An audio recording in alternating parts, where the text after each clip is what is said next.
Super 6 માં હવે સૌથી મોટા સમાચારની વાત કરીએ કોરોનાના કેરની। ભારતમાં કોરોનાના કેસની સંખ્યા 4000 નજીક પહોંચી ગઈ છે। છેલ્લા 24 કલાકમાં દેશમાં 360 નવા કેસ નોંધાયા છે। કેરળમાં કુલ 1435 કેસ નોંધાયા છે તો મહારાષ્ટ્રમાં 506 કેસ નોંધાયા છે। 24 કલાકમાં કોરોનાથી 2 લોકોના મોત પણ થયા છે। કેરળ અને કર્ણાટકમાં એક દર્દીનું મોત।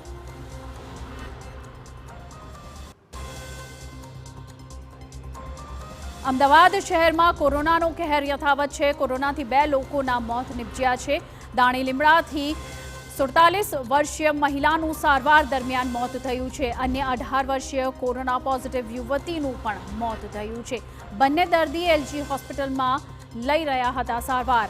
અસારવા સિવિલ હોસ્પિટલમાં બાળકી સહિત 3 દર્દી સારવાર હેઠળ છે। 8 મહિનાની બાળકી પણ કોરોના પોઝિટિવ છે। હાલ તેને ઓક્સિજન પર રાખવામાં આવી છે।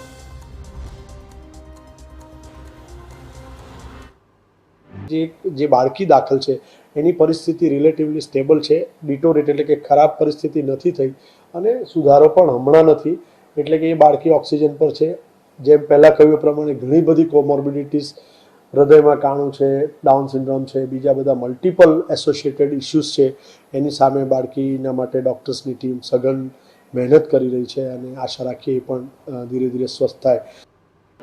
અમદાવાદમાં હાલ કોરોનાના 197 એક્ટિવ કેસ છે અને છેલ્લા 24 કલાકમાં 50 નવા પોઝિટિવ કેસ નોંધાયા છે એકલા અમદાવાદમાં। સુરતમાં કોરોનાના વધુ 4 પોઝિટિવ કેસ નોંધાયા છે તો ગાંધીનગરમાં કોરોનાના કુલ 11 એક્ટિવ કેસ છે।